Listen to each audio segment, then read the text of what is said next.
what to do? You think you could tell us what to wear? You think that you're better? Well, you better get ready. Bow to the masters. Break it down.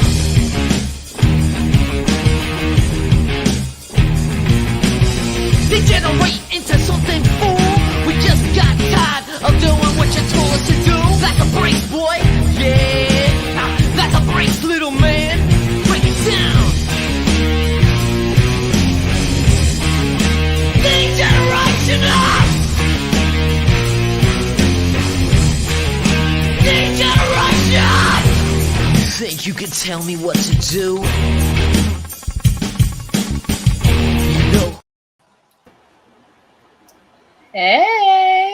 Hey girl, how are you? I am good. Hey Jermaine. Twinsies. I love that we're going live on a Thursday again. And it's not a Thursday. Well, technically it could be a Thursday because definitely have it. Shout out to Duke and Dame once again. This is a Duke and Dame Stan account. Hey Brian, hey Wrestling Brown. Hey. So let me do my infamous intro. Let's go. And I could do it perfect time because the show started. Ricard's here. Now I can. Yeah. Oh yes. Let's go. Now it's time to go. What's going on, everybody? It's your favorite girls, those wrestling girls. It's your girl Krista B and Queen P.R. And we are here for a special episode because I think if WrestleMania is our wrestling Christmas, then JobberSlam has to be. I want to say our wrestling Labor Day or Easter. Yeah, like Labor Day sounds good because that's when everybody want to be outside right before the summer winds down. Yeah, it's kind of like a family reunion at the same time, you know. Right. Mm-hmm.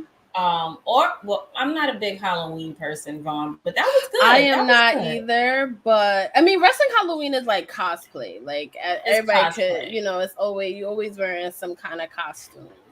Yeah. But welcome, y'all. Welcome everybody in the comments.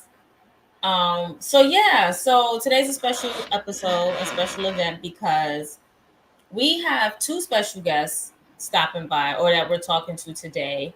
JobberSlam is our Juneteenth. Yeah, that's the one. Perfect. That's the one, Jermaine. That is the one right niggas there. Hit the electric slide at the first one. The first one. I want to say.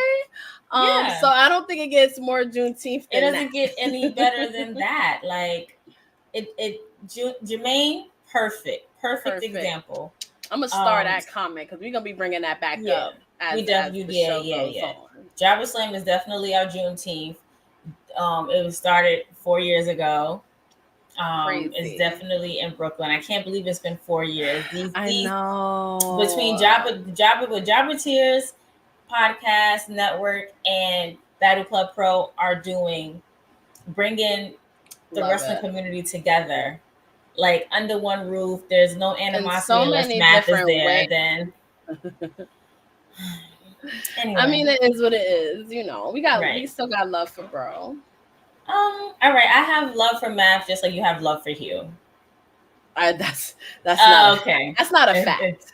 That's the point. Okay, that's the point. No, it's all love to everybody. Just jokes, we love y'all. We love y'all.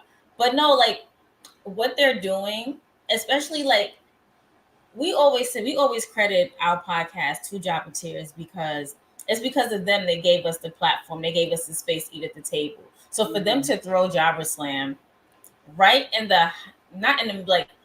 during COVID, I want to say, yeah, it was. Since the first time we was all together, in the summertime because COVID was not going to stop us in the summer. How y'all gonna leave us inside in the summertime? And it started to the restrictions started to be lifted a little, so it was okay for us to be together. And it was the first time that we were able to have human contact with each other in a sense. And for them to still come and include all these people from different facets of the world under one roof, especially because of wrestling, It's the most amazing thing ever. And I literally get hyped for it every year. Like, I made sure that next weekend I have no plans. The first one, I stayed. The second one, I had a party.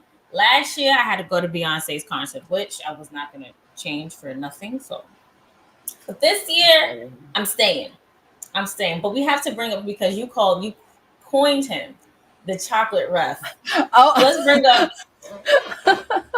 Like, everybody's just like, they're gonna call him that now because of you. No, I got that from something else. Like, I seen that somewhere. I didn't coin that. But because you put it on our platform and people are just hearing it from us, I guess yeah, you got to take credit for that. So, without further ado, 1/3 of the JobberTS podcast and network, the chocolate ref himself, Mr. Blacc. Hey, I really appreciate that intro. That was very thank you. You're welcome. That was a real good intro. To answer your question, honestly, I don't know who started it. I really don't know who started it. It's between, I think you popularized it. I think Coffee said it. I don't know who said it, but someone did said it, but then you popularized it. Okay. So like how that is one of those situations where you don't get coined for it, but where you actually like, it's a crazy origin story, but that's literally my moniker. Are you accepting it, the moniker? Of course. Like, I've been accepting that. Ever since like I first came, Chuck Brown was like, okay, I liked it. You understand? Like, funny story. Remember Chocolate Axe? Remember that? Yes. Okay. Yes. So the commercial was the guy, he sprayed on himself and he turned to a chocolate man. So in my teenage head, I was like, yo, I'm already black, you know, then he sprayed it. Hopefully I turn to chocolate. I was so stupid. But listen, you're a teenager, you try to press the girls, you can do anything. So that's a little bit my nerdy like side I don't like to talk about. My son Brian Waters. That backstory. I like that story. 2022 was hilarious when your brother kept yelling, "Hey, sexy," while you were refereeing. Yo, one thing about Wilkins and Mr. Blacc, the support for the way they support each other. They will pick up the men. Yo, I love it. Not even just the men, each other as brothers. They will literally. Yes, I love it. And Mr. Blacc definitely, I mean, Wilkins was definitely like bigging you up, like the whole a sexy, yup, sure was. Yep. Couldn't tell him nothing. You couldn't tell him nothing else. It's nothing like those vibes too. Like, it just makes you feel good. Like, anytime you're around Mr. Blacc, Wilkins, or any other JobberTS crew, you feel like there's mad love in the air, like mad support. You know, you're never gonna want for anything, need for anything. Anytime we go to a JobberTS event, we are well taken care of by everybody on the team. Everybody. And that's why I always say, like, go to Legend. Anytime I meet anyone that likes wrestling and they're like, oh my God, there's people like me that like it. And I'm like, watch parties. I'm like, go to Legends I just say, go to Legends every month. Boom. That's it. It's probably so many people that have strolled in that we've spoken to, and they're like, oh, you know, somebody told me, especially for the AEW ones, because you actually have to pay for those. So it's just like that's more of a reason to like, you know, come out. But I'm glad that you're on here. I mean, of course, we're going to talk about JobberSlam, but from the first JobberSlam where you were in a crowd hyping everybody up and giving everybody life, now fast forward to the fourth one and you're a referee. Yeah, you mix it up in the ring, you take bumps, you referee the other promotions. So I want to hear, and I've always, you know, your biggest fan, but I want to hear, I know the story, but I want people to hear how you went from podcasting to refereeing, because we know Wilkins wrestle. He's I think he's the main event for JobberSlam. Kudos to that. But I want to bring up our other special guest tonight, and then I want to hear your journey into refereeing, and then we'll get into what we can expect and some memories. Yes. JobberSlam is always a party. Yes. So hey, Seindole B. Seindole. Hi, Juanet. First of all, hi, everybody. No, I didn't like my hi. Hold on. You know better. Hey, Scarf. Okay. How you doing? That sound right. That sound about Pretty right. P. Hey. Mr. Blacc. Oh. What's up, You just made sexy? me blush. You just made me blush. So before he gets into this whole talk, I think it was a while after we got to know each other. He goes, "What's up, sexy? You looking good, Seindole?" And then here comes his brother, like, you working out, you looking good, you looking good. So I see them. They even at one point when they first met my brother, I was like, yeah, this is my brother, and they was like, oh shit, like. And all of a sudden, I hear you look sexy. It runs in the family. I'm like, oh my god. So I have to say, one thing Wilkins is gonna say is somebody looks sexy and make them feel good about themselves. I've never heard anybody say no, they're not sexy to neither one of them. If they are, it's weird. Like, how do you not think you're sexy? Like, we're not gonna talk about that day. We're not gonna talk about that day. We're not gonna talk about that day. We're not gonna talk about that day. You had to be there, but it's only one person that's objected, and they lost. Yeah, hype your people up. There you go. But yeah, that's important. JobberSlam. Yeah. But also, what? Real quick, Mr. Blacc. Yes, this you knew I was gonna come to this comment, P. Can you also give pointers about this because oh my god, I heard. This is not the season. This is not the season. Yeah, he a cheater. Like he a cheater. He be fast counting and slow counting. Like he's not as wholesome as you are, Mr. Blacc. So also please give some pointers to those who want to follow in your shoes and become reps. Lord of mercy, we're going back to this again. I mean, I'm laughing because being a rep is actually a hard ass job. That shit is hard. It's hard because. Okay, one thing that I would say everybody who be roughing, everybody who started out, because when I first started out, let's talk about the origin. Let's backtrack it. That would answer all the questions. Cool. It was me, Danielle, my brother Janelle, right? We went to DC. We drove down there, right? To I forgot what wrestling federation. We sponsored Big Swole. So we went out there. We had brunch. It was a good time. It was a day. So then I always saw Nick Shin. The only black referee in I saw was always Nick Shin. To this day, it's really shout out to my birthday twin, my other birthday twin, Ooh, Nick Shin. I did not Nick know Shin. that. Yeah, they have the same birthday. So I love Nick Shin. And like I don't see a lot of black referees. Like other than when I go outside of New York, it's not a lot.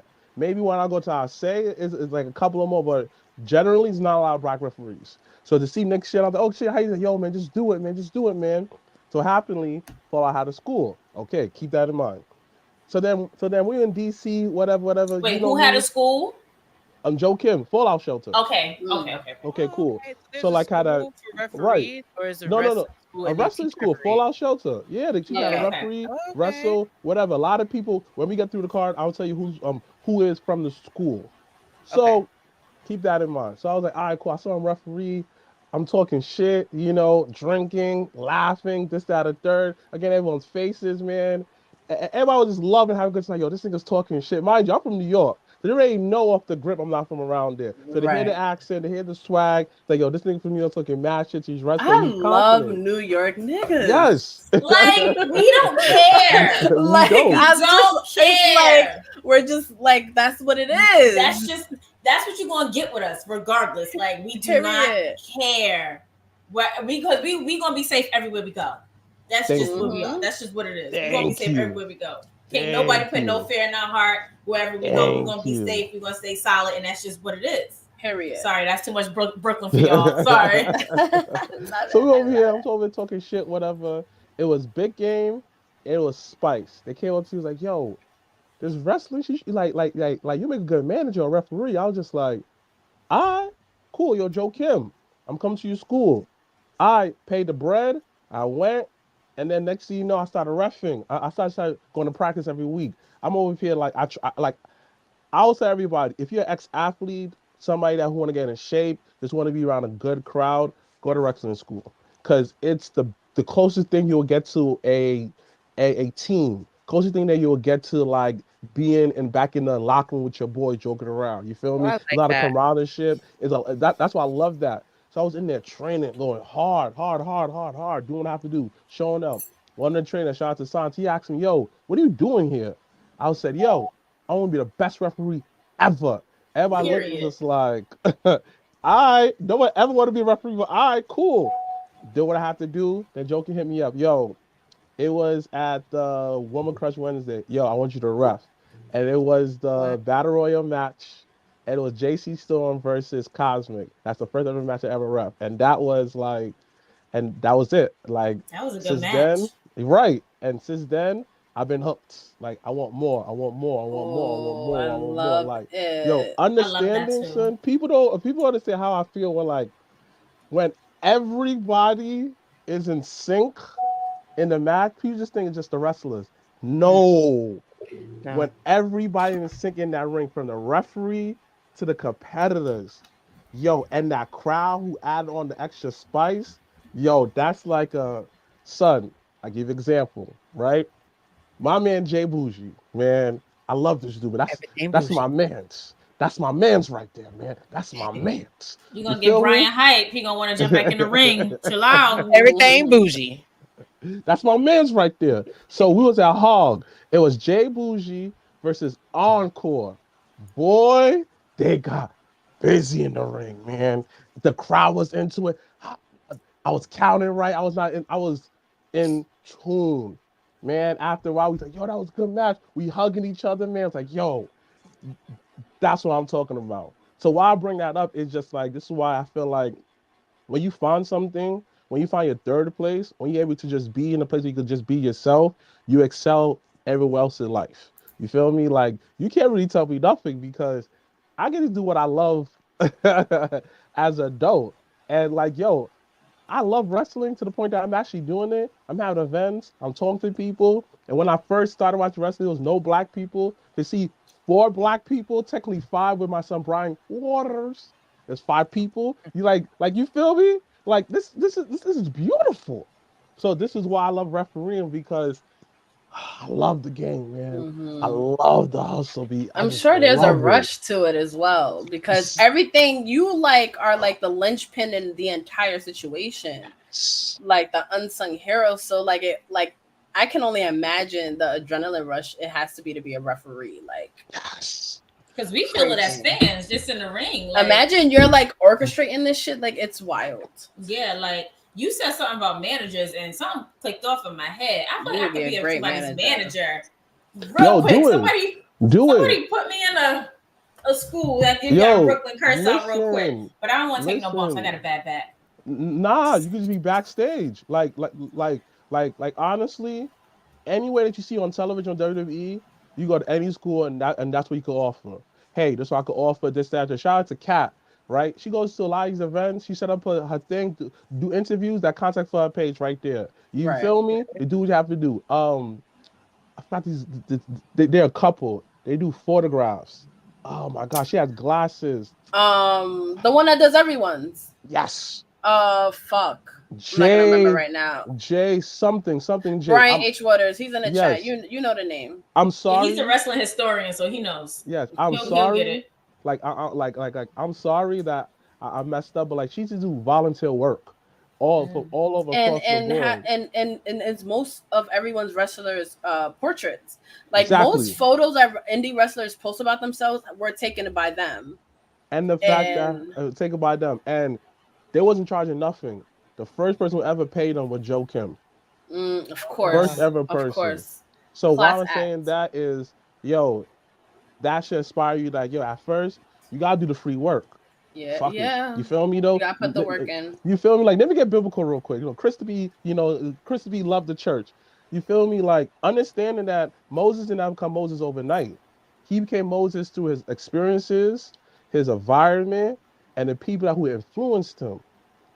And understanding that because of that, he became the person he was. And you have to learn how to like let go of certain things when you go to the next level. This is why he didn't go to the promised land. He's like, yo, that anger, I cannot bring it to the next chapter with my people. So certain traditions got to die out with you. So this next chapter, we got to do something different. You feel me? Hit right here. Like, you don't understand how that really does now. Whew, need a minute. Whew. No, All right, I'm back. Really did. That was good. That was good.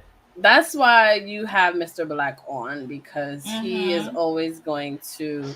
You never leave a Mr. Blacc conversation and not feel something, just a little bit better about, a little bit better about things.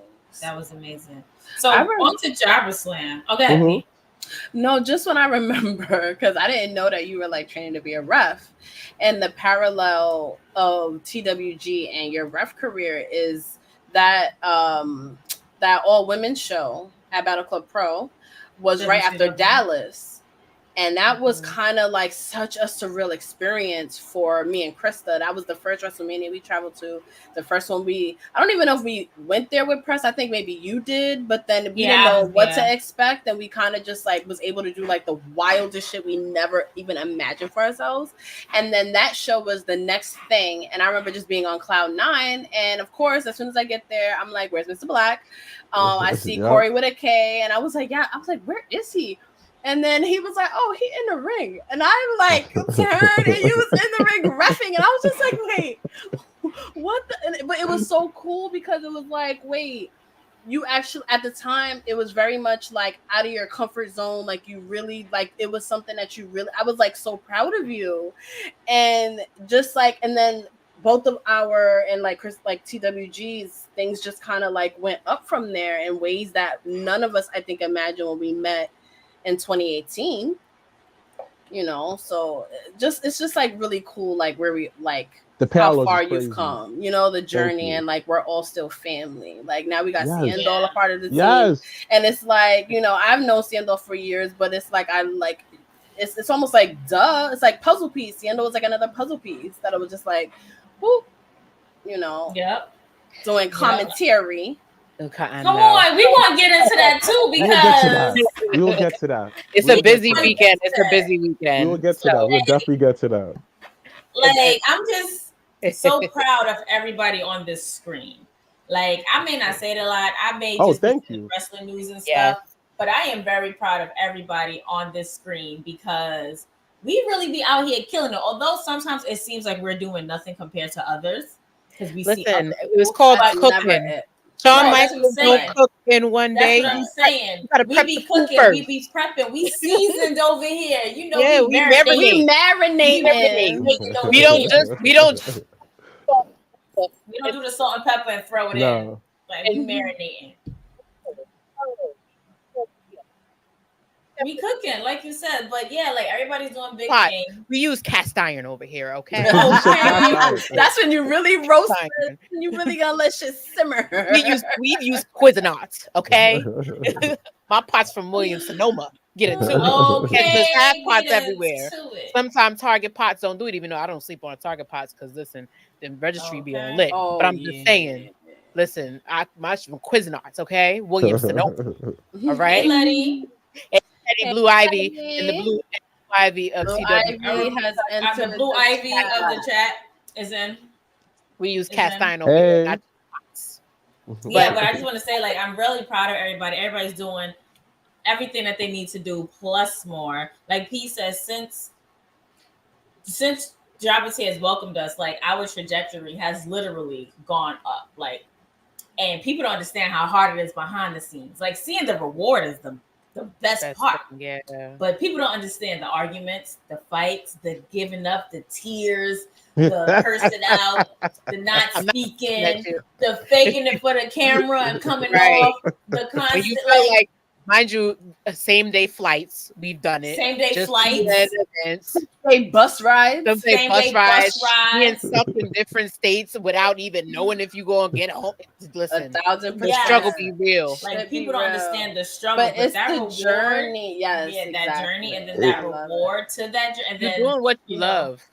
Yeah, it's just like at the end of the day. Like, so these are stories that we could tell forever. Like this is our generation. Like I always tell this with like.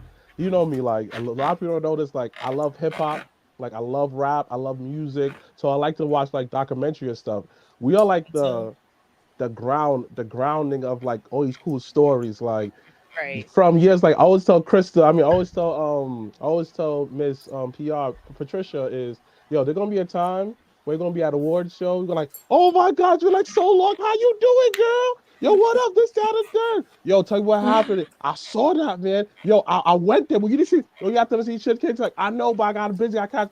It was just like we're gonna have that conversation years from now.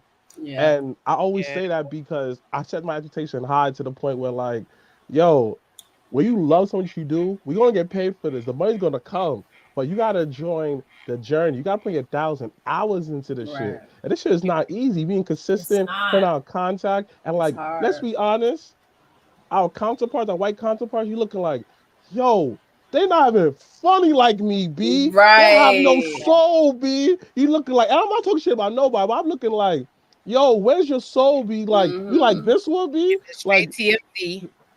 Are you serious though? Be giving straight early day Mari Povich before he started pulling out DNA tests, and that shit was mad boring. Hello.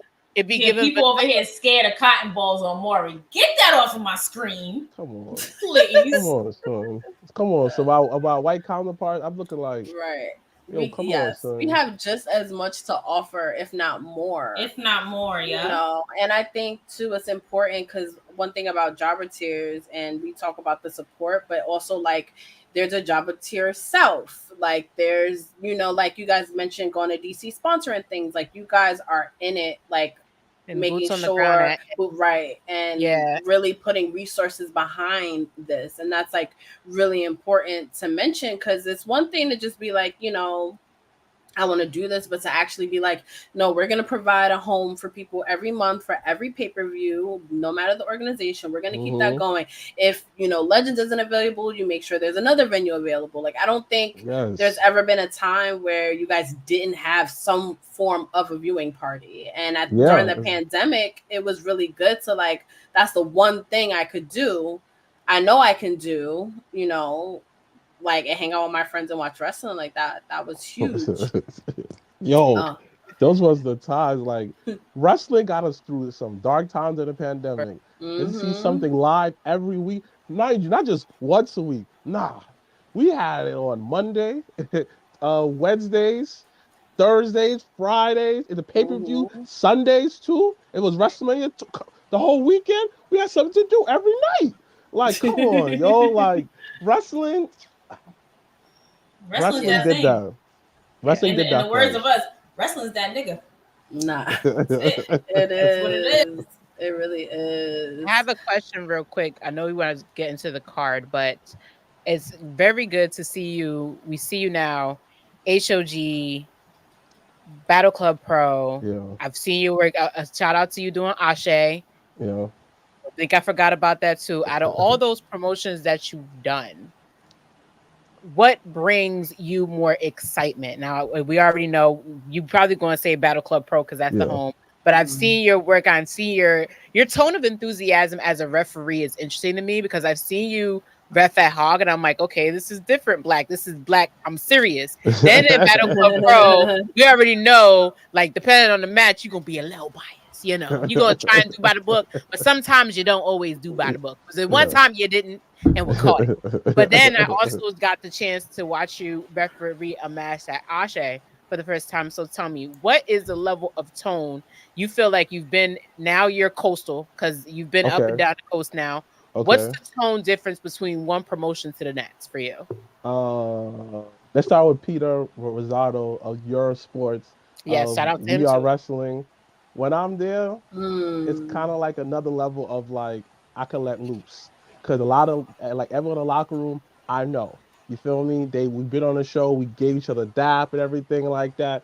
It's like home. So, like, I could kind of let loose because I'm playing it's like I'm the Knicks and I'm playing them on the Brooklyn Nets. It's still a home game to me. You feel me? Like, the audience may be different, but it's still a home game. At the end of the night, I get them over. You feel me? Like, I have some classic matches I ref. One of my favorite matches to this day. Another Jay Bougie match. Jay Bougie versus Matt Awesome. I'm sorry. Matt Awesome is crazy. You saw it. It had the crowd rocking, son. So that's another home. But like, I have to say about the most. I feel like I have to say, like, of course, Battle Club. of course, Battle Club is always number one because we kind of build that from the ground up. Being a student of the Fallout Shelter, being a part of Joe Kim's vision, being part of this dream where like certain times, like I just enjoy just watching people dreams come true. And people don't understand that. Well, like you just got to really enjoy like life. If you able to be a part of someone else's life journey, son, that's amazing. So why not just enjoy it? So that's I love seeing the students. I love seeing my people. I love seeing people I haven't seen in years come and visit and stuff like that. You know what I'm saying? It's just like this is home. Joe Kim, I love that's like a big brother to me. It's cool. Now, when I work at Hog, I feel like I'm working for the mafia. Listen, I was not gonna stop right there. Don't say nothing else. You gotta stay. Listen. I feel like I'm working for the mafia. Okay. I feel like I work for the mafia. Don't be wrong. Amazing Red, Brian Excel, great people. I'm talking about great people, God-fearing people. I have nothing bad to say, though, son. But you feel like you work for the mafia, Pete. You're like, oh my gosh. Like, I'm like, shit. I gotta be a little more serious because they're actually gonna critique it. Like it's like working for the mafia. He's like, what kind of shit is that? All right, Brian, my bad, dogs. You feel me? Oh wow. So it's like working for the mafia, but I get my skills up there, B. Like this is like, man, this is like my away game. You feel me? Like I'm not gonna get the crowd behind me. I'm not gonna get certain like I'm cool with certain wrestlers. Like I'm not gonna be, my brother said some shit on the podcast. I gotta eat that shit sometimes. I'm gonna get the more cash and stuff like that. I gotta work on pins and needles, but I stand by my mans regardless. So it's like working for the mafia, but it's like that also like I love the rush. I love it. You feel me? But like it's a good way to work for mafia because I'm a good person. Generally, I'm a good person. I don't have anything to worry about though. But like still, Bruce will say it. It's like working for the mafia. Shout out to Bruce. Now I can finally say Bruce because my God. Block one. I always say Black Thoughts, but he out here with the government. He out here with the government. Right. I'm gonna just say it. Like I can say it. Fun fact: I know Bruce for over 10 years now. That's wild. That's over crazy. 10 years. I knew him for over 10 years because we worked together in Target, and the entire time we worked together in Target, neither one of us knew that the other one was a wrestling fan until. We ended up at a show at Barclays Center, and he was sitting directly behind me and my nephew. But that's like me and this one because me and her have been friends. Like, and we always shout out Soul Press, aka Peter, in the chat. But me and her were like close for the longest time, and then when we reconnect, because as friends we take breaks, we reconnect. She's like, "Hey, you want to come and let's watch wrestling?" And I'm like, "You mean I can?" Yeah. My $50 and like go enjoy the people. Yes, I'm like I get to enjoy Kofi. I get to celebrate doing the electric slide when Kofi wins this thing with other people. Sign me up. Like so you never know. It's a small world, and then you get involved, and then now wrestling is cool because I went to a cookout funny enough, and somebody had an ECW hat, and with all my composure, I'm like, I'm not going to say anything. You're not here to talk about wrestling. You're just here for a graduation cookout. And as I'm leaving, I'm like, your hat is dope. And he's like, yo, thank you. He was like, I got to get the CM Punk one next. And then it turns to a whole conversation like, you like CM Punk? Sure do like CM Punk. You watch this. And now me and him are having a whole 10-minute conversation about he never heard a chalk line a day in his life. And now he was like, yo, I'm about to cop this right now. I'm about to get this. I showed him. You done made his whole life. Yo, I love that. So I love that about right. Like you said, wrestling breaks, like you at a graduation. I'm at the Missy concert on Monday. Ooh. And it was lit, y'all. It was lit. We're not talking about that. And this guy is walking out with a Bloodline t-shirt on. So you know what I did? And at first he was like, huh? And I said, your shirt. He goes, oh yeah, we gotta acknowledge the tribal chief. Oh, always. Always. Not expecting someone at a Missy Elliott concert to have on a wrestling shirt. Yeah, and that's to see like how far it's come, because as we said before, wrestling was their thing. You watched as a kid, you kind of grew out of it during high school, and it was in hush. Well, it was hush for y'all. It was never a hush thing for me because I had friends. I grew up with friends who actually watched wrestling. So I was fortunate to have that, but it was definitely like a hush thing. So now when you look around and walk around, I be seeing people with different type of wrestling shirts on in my neighborhood. I'd be like, "Oh, that's a dope shirt. Oh, I like your shirt." I saw this Austin shirt somebody had on. I was like, "Yo, your shirt is dope." And it's just like, "Oh, thank you." And I walk around my wrestling shirts on time too. And I see people staring at my shirt. It's really good branding and like marketing too, because it like, oh, you like wrestling? Oh yeah, I have a podcast. Oh, blah, blah, blah, blah. You know, it just kind of like leads to that. It just leads to that. Yeah. But I want to like reminisce real quick. So like, when y'all think about JobberSlam, what's like some of the memories that pop up for y'all? Because of course I'm gonna mention the electric slide, because doing that with Faye Jackson and everyone was just like, Big go Swole, Big and Swole, Tasha and Keith and all of them. Yeah, gotta say, it felt good to watch wrestling with niggas. I'm just gonna say it like how you're. That was my first good to watch. And you know what's funny? It wasn't even about that. It was just I got to finally meet everybody. The girls always talked about, like, for example, always talked about Blacc wrestling. So I finally got to meet the guys from Blacc wrestling properly that weekend. Then it was the fact that I was like, oh, where's Blacc, blah, blah, and I see you yelling from like the other side and talking shit, and then all of a sudden Shane Taylor, who's wrestling in the match, you're talking shit to. O'Shea. O'Shea. O'Shea just like yells at you back, and I was like, oh, the kayfabe is gone. Jesus Christ, no, they're really about to fight. Like, it was just, and then I almost thought I got kicked in the face, and Krista was like, girl, you're all right, stop panicking. So that also happened too, because I realize I'm not a ringside girl like I'm supposed to be, but I like to be, close to the action, but not that close. But other than that, it was a different atmosphere. Like, it was like my first real indies event. Same. So for me, it wasn't like, it was a 180 from your high production Raw. So I'm a big house show person. Like, I love a house show. It felt like a smaller house show to me, and that vibe I like you got to meet people, you got to see new people. I became a fan of Main Event. I'm not gonna lie. I was like, oh, they fly and they got like costumes and stuff. Like, I love me. Y'all already know they got like costumes. They have a legit gimmick. Yes, like they do the moves. They have the little thingy and like the thingy. The thingy. You know what I'm talking about. They had like a thing. They would jump through. So that was just the biggest memory for me. But also, it was just like seeing everybody together and having a good time and chilling and seeing their favorite wrestlers. Like, I didn't know, seeing Trish Adora up close and personal was a complete 180 from seeing her on TV, and I enjoyed her match. So it was just, all in all, it was good to see people up close and personal. Again, we now acknowledge that I am not a ringside girly, and we're fine with that, but it was still fun. Yeah, because we thought we were like front row girlies because we're just naturally VIP. But then it's like, oh wait, we real close to the action. Like, we might get like fell on and shit like that, which is cool. But it's like, okay. And fun fact, it was the first time I really got to meet Krista properly, and I don't think a lot of people remember that because we never met.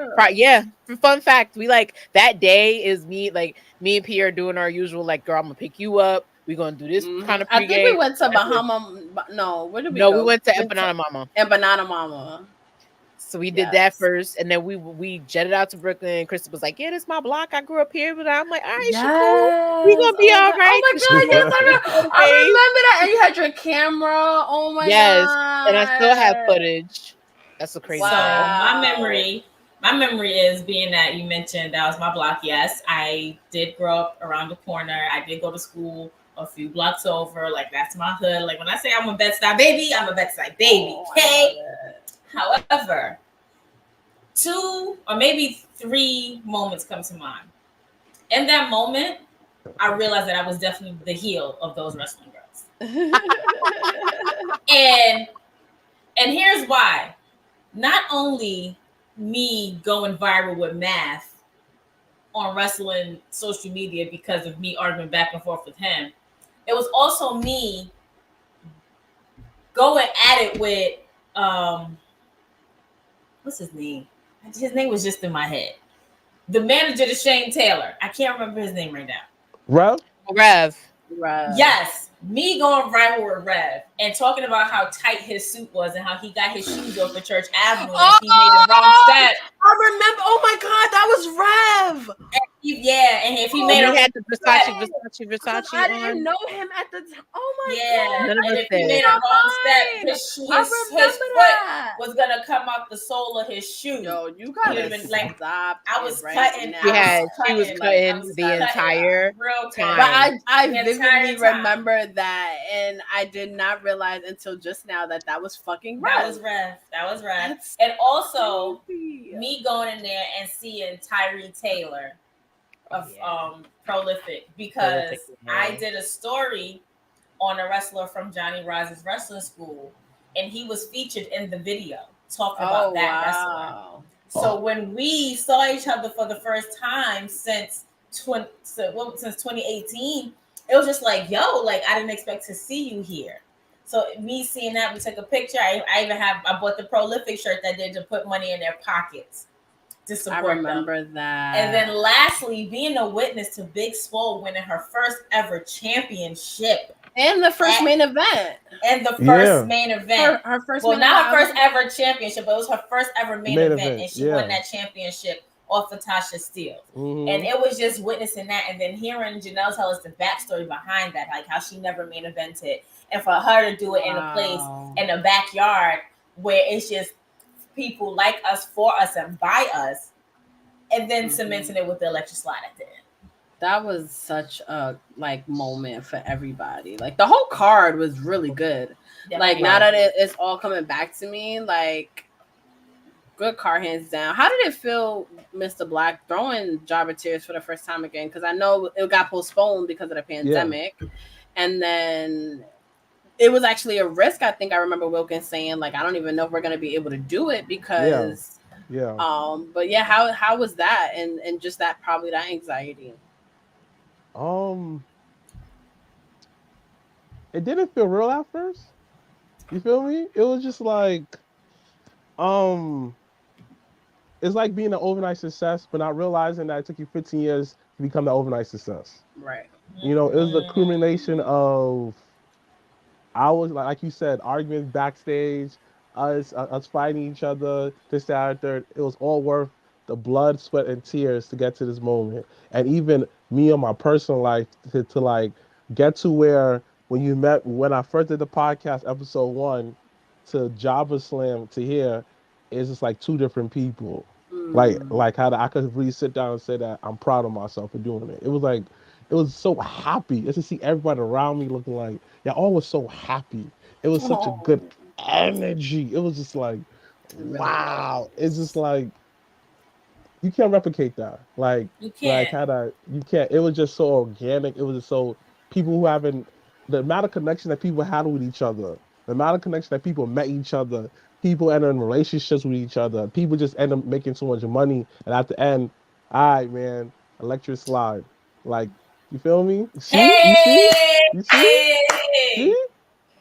With my Becky's shirt on. Look at us. Oh my God, my makeup. Shout out to Corey with a K. Shout out to Corey with a K. Oh my God. Hey, Corey with a K, let us switch seats. He did, because he had a front row seat, and I was like, please. He let us switch seats. Come on. My smile is so innocent. Too bad I was cursing people out there. Oh my God, I slay purr. Right? We slay. It's all day. We do. Real quick. Now. Oh my God. So, you know what's crazy, P? I was definitely about to look through my phone and send you all of these photos. Lit. The load was up for me. Woo! So we fast forward to JobberSlam Part 2. And I feel like that weekend was one of the most, it felt like a WrestleMania weekend to me. It was really loaded. Like, to me, it was super loaded. You had that, correct me if I'm talking about the wrong or the right card. We had and shout out to these ladies for throwing their all ladies event the night before. I can't remember the name. Black Girl Magic. Yeah, Black Girl Magic, which was also awesome. That was such a great show. With Willow and having first of all, I love me some Bam Bam Karen after that. Me too. Karen Bam Bam, I love after that.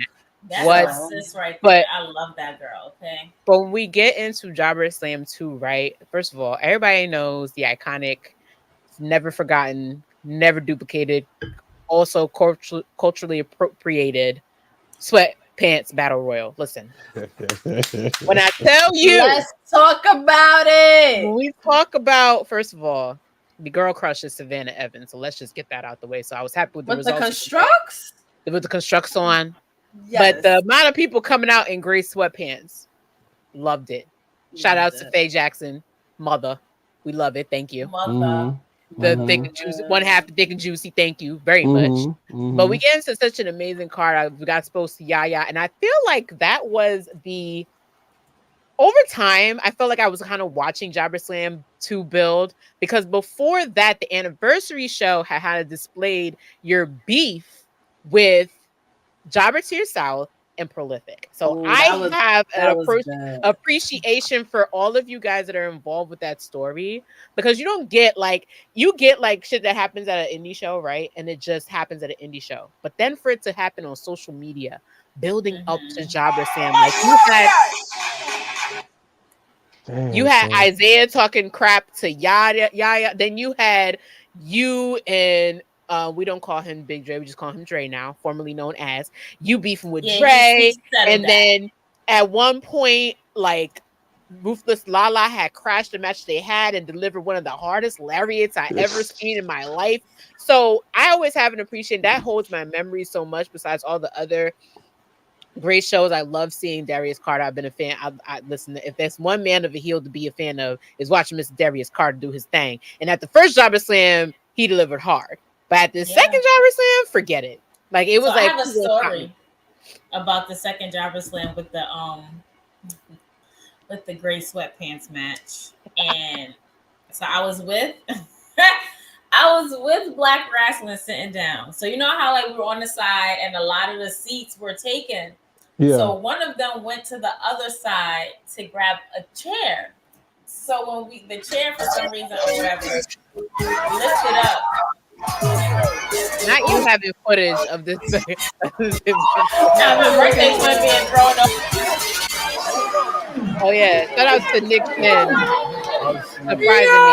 Shout out to Warzone. This is their TikTok. Shout out to Warzone. Shout out to Warzone. I love her. No, but oh, that's my brother. Yes, that's your brother coming out and talking about this is 347. Yeah, that was I remember it being so fucking hot out there. First of all, can we talk about your brother coming? Oh, mother slays per 10 out of 10. Can we talk about your brother coming out? This is ridiculous. Let's play chess. Tell him to never do that again. We had this conversation. Sir, please do it for you to get yourself eliminated. No one told you to do that. Sir. Yeah. So during that, right before that match came, they was looking for chairs, and one of them grabbed the chair from the other side. So when they went to sit down, I don't know how the chair flipped up, but they saw the cucumber taped under the damn chair. Oh. So now it's just it's this literally big, thick behind with a curved cucumber taped under the chair. So now they over here saying so you really gonna sit in that chair? Why? When I tell you the tears would not stop. So then the guy was like, you know what? I'm just gonna go ahead and put this back. And then come to find out they took the chair, took the cucumber, and used it for the match. And I'm just like, you was about to mess up the entire match. They couldn't find that damn chair. Where when they couldn't pluck the cucumber from underneath yonder, underneath the chair. That was funny as hell. The 50-year overnight success. Name the documentary story. Nice. Oh, yeah, that's good. Jermaine on one today.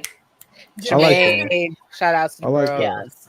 Yes, I know all about the Megalite pots. I saw the comment earlier. My mother had we already game, brother. We Africans, so every pot, tag the untag, been in this house. But back to number 2, I just think it was interesting because that was the second year family reunion for everybody, because you had people from all over. You had people come from Maryland, Texas, North Carolina, You had Alabama.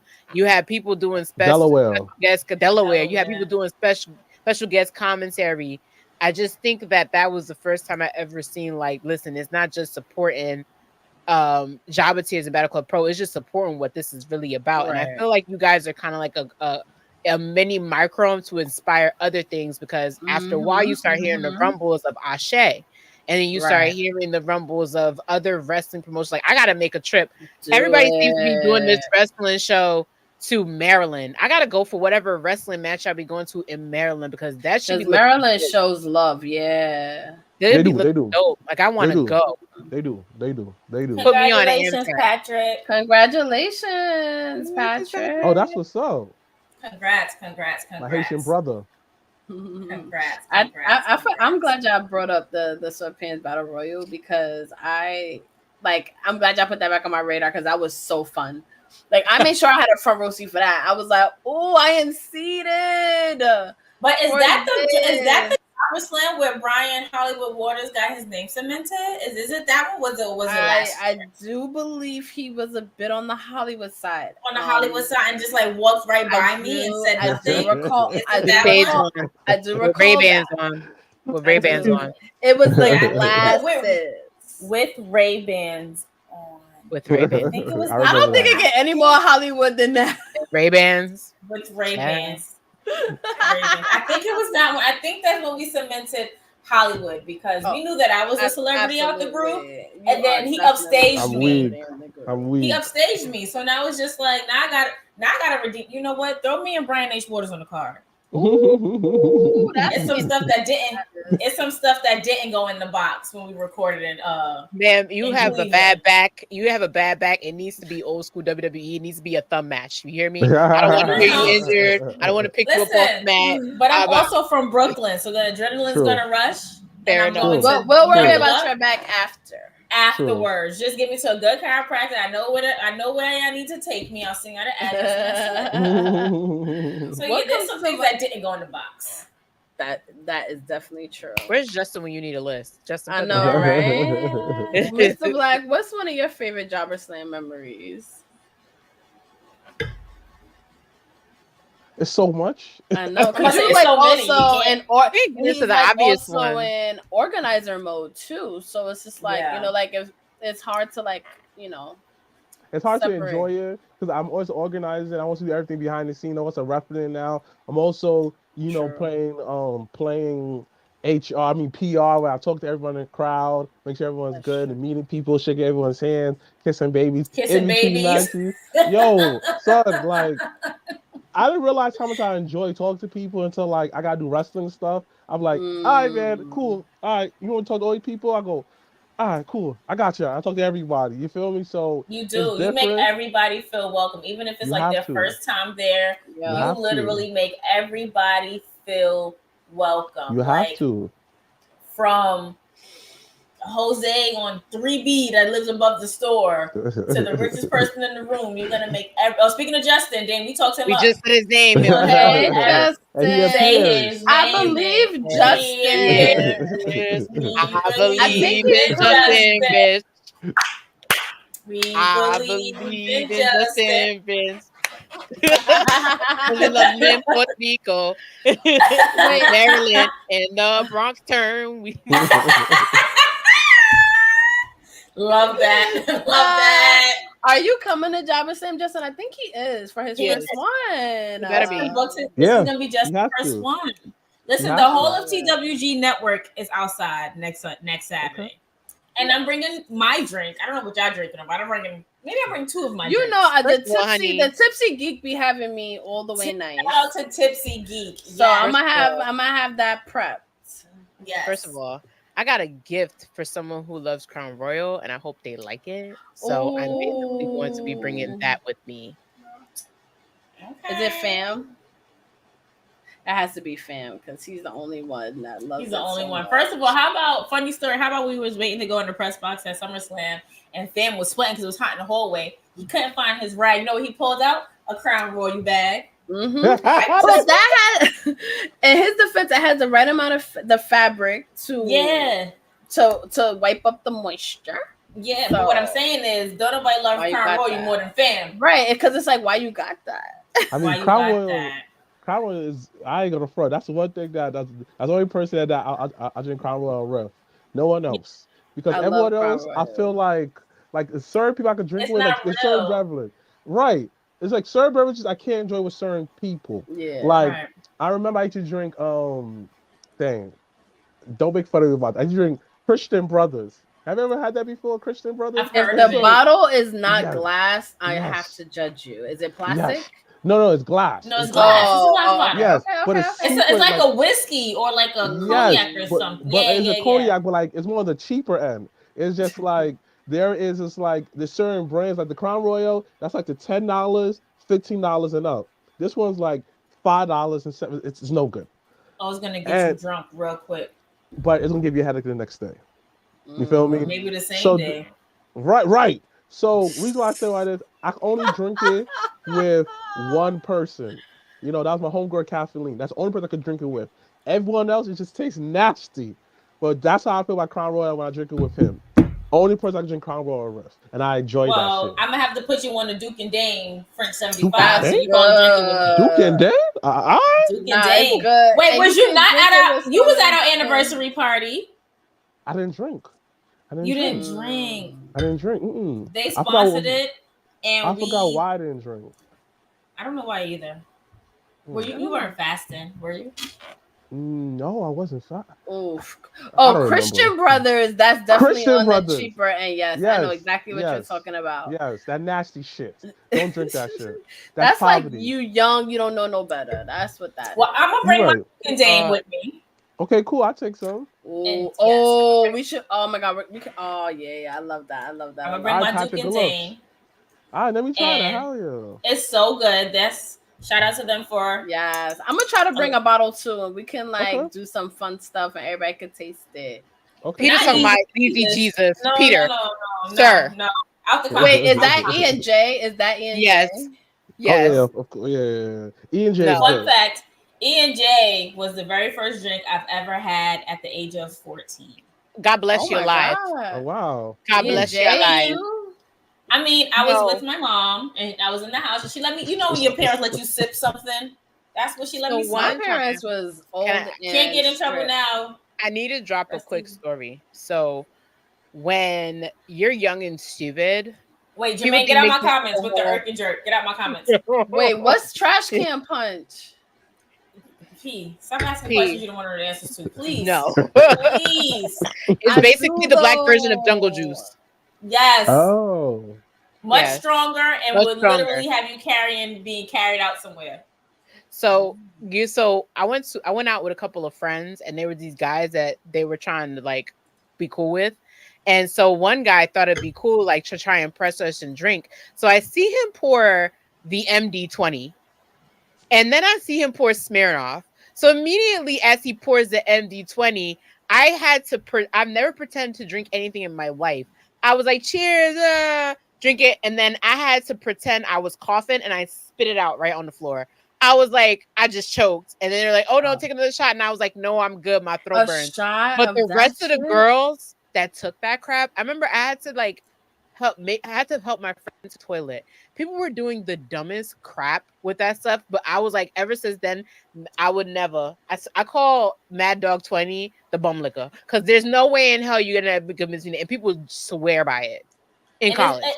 And that comes in a plastic bottle, so we don't do Mad Dog 20. Stay away. If there's any youngins in the chat, stay away from plastic alcohol that comes in plastic bottles is just a red flag. It's just a red flag. Bad idea. You are going to feel like shit the next day. No matter how much you drink of it, you are going to feel like shit the next day.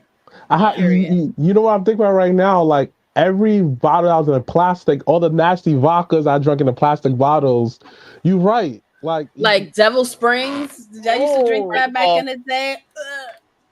First of all, like what was wrong with us? I know. I'm surprised we're alive and in our 30s. I know the shit because the stuff we used to consume. Thank you. Thank you, Kofi. So question: we were young and smart. That's what it was. Wait. Question: was Devil Spring cheap liquor? Yes. Yes, it was like not even $20, and it was like like the regular size, but it was a plastic bottle. It's bum liquor, and it was and it smelled enough dollars. When I say it probably was like $13 back when I was. Okay, I'm gonna finish this. Figure it out. Probably was like $13 back when we were like in our 20s or maybe in college, and it's just something that you just don't taste, you just don't touch now. Like I had it Devil one time. Springs and Everclear. Woo. Kofi, I just mentioned Mad Dog 20 and Thunderbird you just made my stomach turn with Thunderbird. Ooh. Oh my God. Somebody definitely said they used to drink Pinnacle. I remember drinking Pinnacle. And I used to love it, like every flavor or whatever. And it was good mixed. I took a shot of Pinnacle. I think it was for like Chris's birthday or whatever. And we took a shot, but I tell you, I wanted to throw up so bad. Instant headache, instant dizziness, wanting to throw up. I was just like, no. Nope, so keep in mind, guys, it's hot outside, so no plastic bottles, period. I don't want to see plastic bottles. If I see it, I'm smacking it out the hand. I'm buying you something leak because there's no way. Because it's Georgie. Oh my God, brunette. Georgie. That's some New York shit, Georgie. yo. Yeah, I heard about that. And then people got the nerve to still drink Taylor Port. First of all, Taylor Port is Taylor Port is good though. No, I didn't have a bad experience with Taylor. Yeah, I did. Drink it. I did. If I want hair back on my legs, I'm gonna drink it. I'm good. I'm straight. But wait, since we talk about Taylor Port, y'all be drinking double XL wine? No, that is like the new version. About that. That is the new version of Taylor Port. Am I lying? I never had. It's good. Yo, it's good. First of all, it is good. I don't want to talk about Four Loko because I blacked on Four Loko. I don't want to talk about Four Loko. I blacked out on it. I blacked out on it. I don't have bad experience with Four Loko either. Double XL wine is good. I don't like the mango one, but I like the guava one. And in real life, I like mango and not guava. So something is wrong there. But yes, double XL wine is good. How do we get a conversation about bad liquor? I have no idea. I don't know. It started, I think, with Crown, and then it just You started. Yeah. You need to have a sign at the door that says if it has a plastic bottle, leave it out. If it's in a plastic bottle, leave it and put it in the box, and then we give it to the person. We're gonna leave it in a box because somebody's gonna grab it up. Facts. And that's that. But let's get back into this JobberSlam card because this card is definitely stacked. And every time I send this match particularly to the group and came to a whole consensus that we got AJ Francis for this one because Malcolm is like 1 Y. 2, you think that Solo Sikoa is the real tribal chief, so you can definitely get bodies. What? Are you serious? To hell. Yes, I was on the floor with him during that match at SummerSlam, and he was like, the real tribal chief is Solo Sikoa. So AJ Francis. Wait, I have a message for AJ Francis and AJ Francis only. Please, next Saturday, I need you to slam Malcolm Muscle so hard through the ring, through the concrete, to where when the tip of his ass touches hell, he apologizes for every sin he ever committed. I'm weak. Ma'am. I'm weak. So, Mr. Blacc, tell us how this match came to be, and what do you mean by special attraction match? Like, what can we expect out of this? Because obviously, Muscle Malcolm, a respected wrestling content creator, AJ Francis, he's wrestled pretty much everywhere at this point. How do we get here? First things first, I like to say that I gotta give him props for Muscle Malcolm because he comes from our world, wrestling content creator. He does. You feel me? He does. Mm-hmm. Wait. I don't know why I'm the only one on the screen. Sorry. There we go. Oh, heard that, Chad. Oh, dang. Like, I'm just not used to me my own face. I kind of like when everyone else talking, But, all right. First thing first, I give him credit, because he's one of us, a content creator who's actually going to step into the ring. Facts. You feel me? He's been training. I know that he had the last tag team match not too long ago. And then I think he lost, but he did a pretty good job. So I always want to give the man credit for even stepping in there. So there's like a special attraction where like, yo, you know what? Let's do this. You feel me? He was talking wild, greasy to AJ Francis. AJ Francis pulled up on him and beat him up. Now, Muscle Malcolm want revenge. That's it. And the story. He said, hey, I'm gonna clip that piece and put that on our TikToks. That bit to AJ Francis on, and I'm gonna tag him because he's gonna respond. So I'm gonna be the heel in this man. I'm gonna be the heel in this. Guys, I have some breaking news. What? Oh my God! Nobody died, right? Yes, Alpha Senior passed away. No. Yes, Brian H. Waters just sent that to me. Why he put that in the group? I mean, okay. No, I just got an alert. I just got an alert. Oh man, I didn't get anything yet. What was happening? Dang! Wow! Oh my gosh! No. Dang. I just seen it. Whoa. Dang! Rest in peace. Wow, the wild Samoans. Dang! Back to back. Back to back. Yeah. Oh man, that's crazy. Oh, Samu posted it. Yeah, Samu posted I'm looking at it now. Samu. Wow. Oh my gosh. Yeah. So we'll definitely be having that family and him in our thoughts next Saturday. Yes. At JobberSlam. Yeah. R.I.P. But yeah, we I'm even more excited for some wrestling next weekend. And this match is going to be fun too, because I think what's fun about these type of matches and like even like seeing Wilkins doing his thing and like you in the ring. And I remember the first year that Wilkins wrestled, and shout out to Simon Miller. Because I like his voice is like cemented in my brain because I used to watch What Culture like obsessively. Yeah. And when I heard his voice in person, it felt like meeting like it was so wild. Like he sounds just like he has on the internet. He really it's wild. Like him and Conrad Thompson. I don't know if anybody else listens to his podcast. When I met him and him saying like the catchphrases from the show, I was just like, this is wild. And he's also a really nice guy. He's gone to like Wally Manning and everything. But I remember with Wilkins, he wrestled him, and then the second time he had this whole like Black Panther type entrance, and it was like super dope.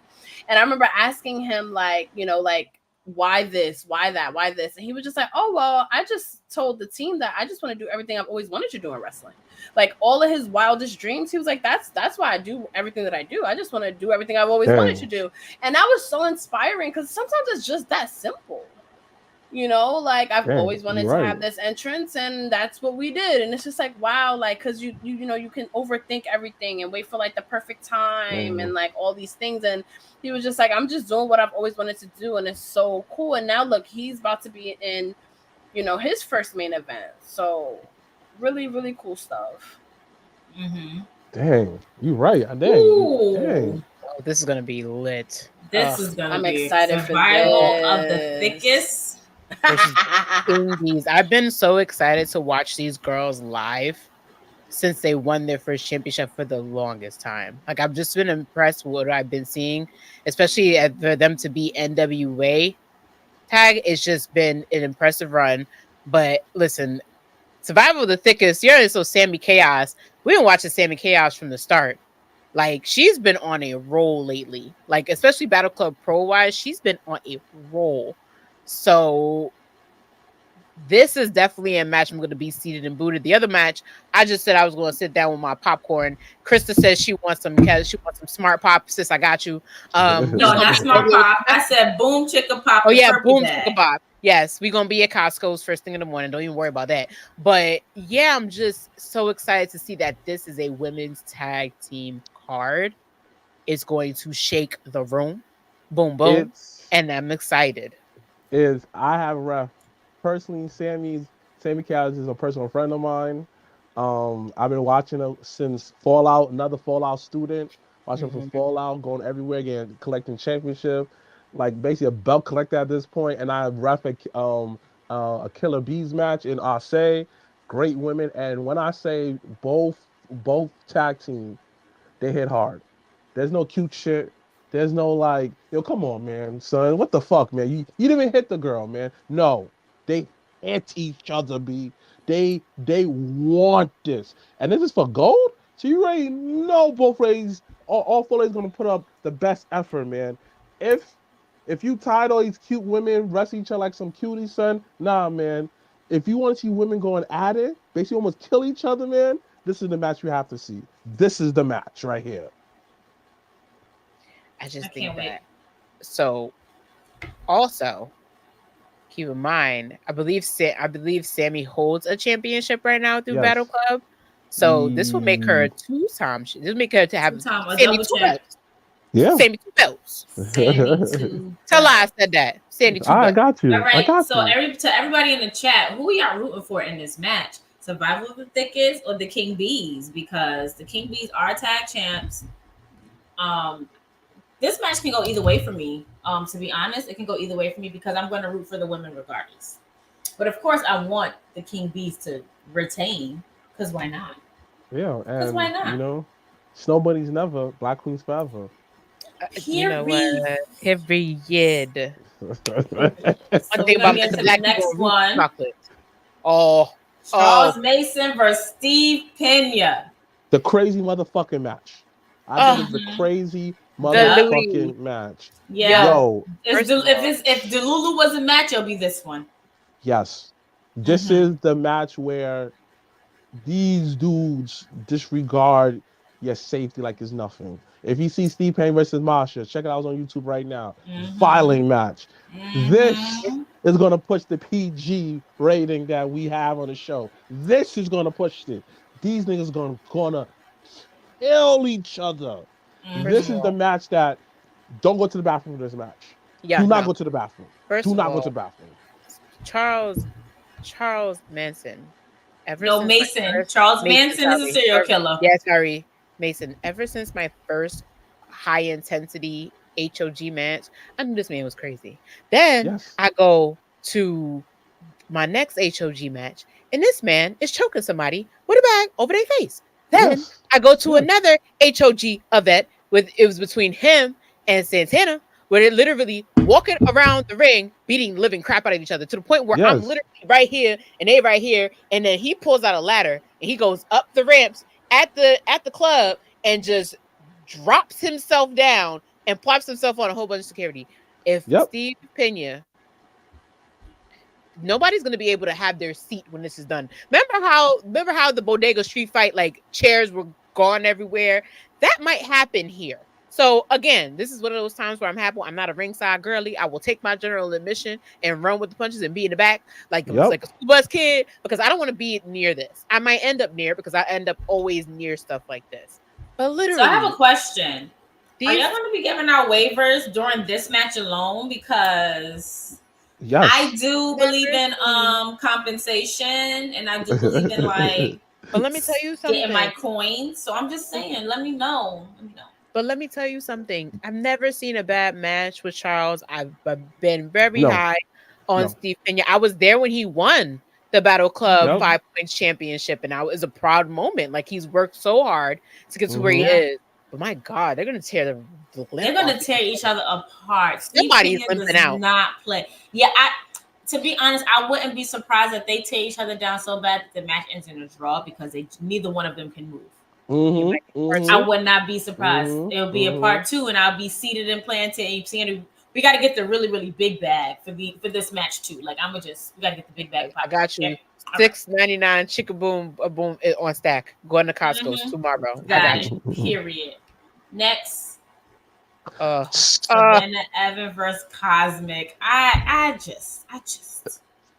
You know who I'm going? I don't even know where to start with this. It's gonna be a good match. First of all, I know when we get into Cosmic, right? We get into somebody who is very, from what I've noticed from her and from becoming the Icons champion, she's a very technical girl. And then, I love, Krista knows me. I'm a technical queen through and through. I love me a technical wrestler. But it's Savannah Evans, though. Like, Savannah Evans is just all muscle plus technical. And when she barks, she's biting. Like, I'm just so excited to finally see Cosmic in a place where she's met her match to say. But... and I don't want to go against my girlfriend. It's so hard to choose. It's so hard to choose. I can't see Cosmic going this far as she's gone to have this belt and proving herself to be as technical as she is and not win this one. But you never know. This is the perfect thing about wrestling. You just never know. It can literally go either way. It can go up, down, left, right, front to back. And Savannah Evans may walk out as new champ. She may become, BCP's icon champion. She is going to become new champion. knows? Clean sweep. Oh. We do we doing a clean sweep. And let's not forget she also represents JobberSlam South. So that's it. It's gonna be a clean sweep. Like don't be wrong. It's gonna be a good match, tremendous match. Like if you fuck with a Charlotte, if you fuck with Rhea Ripley, you're gonna fuck with Savannah Evans. You feel me? It's gonna be a great match through and through. Ooh, that's a dream match. That is a dream match. Rhea, Savannah, and Charlotte. Book it. Fire match. Book it. Fire match. Book Fire it. match. And I love watching her I love watching when Savannah's in TNA. Because it's just like she just gives me like Blacc China, like real like she give me Blacc China, like it could be the crush talking, but I'm just saying that's what she gives. No, but you're right, you're accurate. Like that also would have been a dream match, China versus Savannah Evans, if China was still around. Yeah, absolutely, that definitely would have been a dream match. People talking about Cosmic and Savannah Evans. We already spoke about Steve Pena and Charles Mason. I was watching. Okay, so what is your views on this match? So I was hyped when I seen this because I've seen Cosmic wrestle in I forgot what show I was at, and I was like, oh, she hardcore. And she's hardcore. I've been a Savannah Evans fan for years now. I love watching her wrestle, whether it's on TNA or at Battle Club Pro. So I'm rooting for Savannah. I mean, yeah, like it's time to bring. It can really go either way, but yeah, Savannah Evans it's time for her to get a belt around her waist. Honestly. Very all right. So I don't know. Ooh, that's another fun thing about JobberSlam is you get really cool intergender matches because you don't. Like I watch WWE, so you don't really get to see those. So the fact that this is going to be a legit fatal 4-way is going to be good. Also, Trevor Eon, I remember him and his girlfriend, their presentation on the first JobberSlam, and it was just like was so. I was like, girl, you are killing it. And I remember her being like, hey, thank you. And I was like, oh shoot. And we were so close, and they had the whole like vampire gothic, like they fully committed to everything that they were doing. And seeing that commitment to character, again, my first indie show, seeing that commitment to character on this level, and it like gives the same as if you're watching WWE, I was like, oh, so it's cool to see him on the card. Welcome back. My thing is that why she the only girl? Like she got to hold it down for the girl. I mean, she gonna hold it down for the women. I'm not saying that she can't. She got it. She gets busy. Storm. No, I know she looks good too. She looks good as hell. I love watching her. That girl.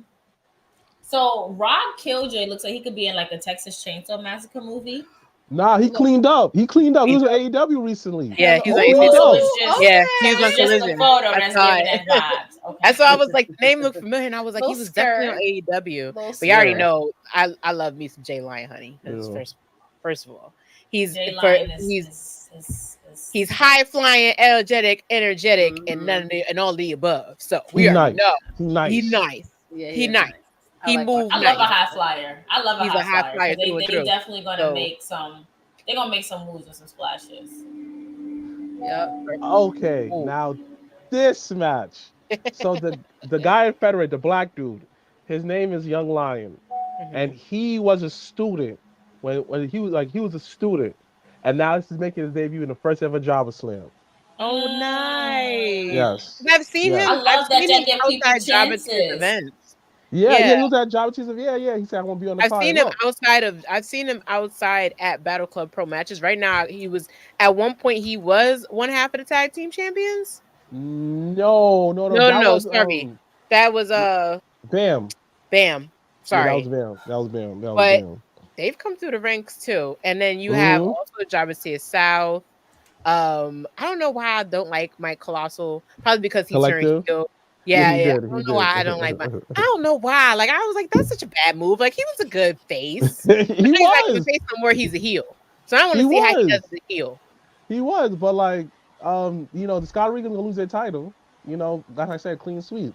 Oh, clean sweep. First of all, so we're gonna get into we talk about biased refs. We're gonna get into that in a second because I see a lot of jobbers here on this card, and you're a planner, but I've also seen you ref in another show that was a Jobbers Tears production. Speaking and of Crown Royal, look who in the comments. Yeah. Hey, fam. Hey, fam.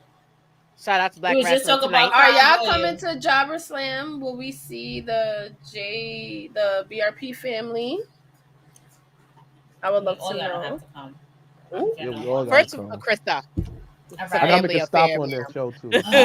You deal with it when they get there, okay? He gave me the middle finger today, you guys. And water's wet. Come on, bro. That is not. And the earth has soil in it, Krista. Y'all argue every day. Y'all brother is. We don't argue every day. I try to be nice. I was just commenting on something that he posted, and he gave me the middle finger. Anyways, next but you match. said clean sweep on that last match. Woo! I don't know about this match though. Darius Carter. I'm tapping out on this match. I'm not giving an opinion. I'm not. Fuck him. I am honest. I just got scared a little bit. Like I am. I don't. Wait. Can we explain how this match came to be? Yes. Okay. Yeah. This is what I'm intrigued about. Okay. It all started. Wow. Like it all started. It was at a Battle Club event. This is when we announced Battle Club, right? Mm-hmm. It was when we announced it, right? It was 2018. We announced it. Hey, we're gonna do this, that, and third. So the match was Saul Wilkins versus Darius Carter. You want to snitch ass did? Tell the commissioner that, my brother don't have a wrestling license yet. Snitch ass nigga. Snitch ass nigga. Snitch on my brother. So then he got escorted out by security. Luckily, shout out to Grim. I saw that footage. Yes. Shout out to Grim. He came in there and it was a great substitute in the loss. And me and him, he said be beefing at me. You know what I mean? Sure, I be chilling there, booing this nigga, reminding him how much he suck. And the next, he kicks me in my face. Wilkins. Well, first of all, Blacc, you forget why he kicked you in the face. You talking smack, sir. Yo, doesn't matter. You be my man, my brother in Encore. No, listen, I do not care. I do not care. Like I've been telling people, this is gonna be a different story. My brother's gonna honor the legacy of our family. Our whole family gonna be there. From Haiti, and Mama coming. Nephew, Mama, Mama Jobber. Mama Jobber's coming. Mama was front row the first show. Oh, I'm so for it. Mama Jobber's coming. My brother gonna redeem us in the steel cage match. Woo. Time out. As much as I am a Darius Carter fan, but as much I am a friend to Wilkins, did you just sit here on Bianca Belair's internet and say that Darius Carter snitched? He snitched. Snitch ass nigga. He gonna be in Brooklyn? Snitch ass nigga me. I hate everything about him. I hate his boots. I hate his initials B. I hate I hate how he wears underwear. I hate all of it, everything about him, the way he looks, man. So this is given, right? This is given an interference from Mr. Blacc. I'm just predicting. I don't know. I'm just saying. What would Lovely do? I don't know. This is what this is giving. I don't know. We got one more match after this. We got one more match. Still cage outside though. Are we outside this year? No, we inside. We're in the original home, aren't we? Yeah. Oh, because where it started. Outside. Nice. It's gonna be like the AC gonna be booming that day. Trading hands. There you go. So that means I gotta wear a sweater and a long sleeve shirt. That's it. That's I'm gonna have a sweater in the car just for you, Krista, because I know how you get. Just in case you forget. Just in case. I got you. Thank you. So we got one more back. Whitey tighties. Justin, I'm a comment. Justin, because he will smack you next. Listen, at the Encore show, I literally, when he was announced as Simon's tag team partner, I want to take a video because I think he's so cool. This man there kicked me. So guess what, Mr. Wilkins? Kick him for me. That's it. Me my Mimi voice. It's on site. He was nice, but he was also nice to me at Wale Mania because I said, I hope you don't kick me again. And he said, if I need to, a knee be, but you're too pretty, so I'm not gonna kick you. So I honestly, at the same time, I can't be mad. But if you try that shit again, you're gonna have problems. I might throw popcorn. I don't know. I might throw the chicken boom. Side note, before we get to this match. I'm so excited about this. Side note, Wale Mania in Philly, like, I get to talk to all y'all collectively. That shit was fucking hot. We told you. We've been fire, son. Yo, like understand. Even without WrestleMania, just come to Wale Mania. Yeah, that's what I be telling my friends. That's a good question. Yes, I'm always. See, this is why I love my singing queen, because she asked the important questions. What's the after party looking like? That's a great question. We'll get full details this week. If we get the details this week, we'll try to figure out something out. But but like I know that Sunday AEW we having a brunch. Yes, all in AEW. Yeah, all in gonna be a brunch. Mm-hmm. When is that? At Legends Sunday, the 25th. Sunday. We will get all the details out for sure. Actually, this week though. That sounds super cute. Wait, what time is all in? All in regular time. Like 1 in the afternoon. 1 in the afternoon. Sorry. Yeah, 1 in the afternoon. Yeah. 1 in the afternoon. Okay, so I'm gonna have to do the church finger out. All right.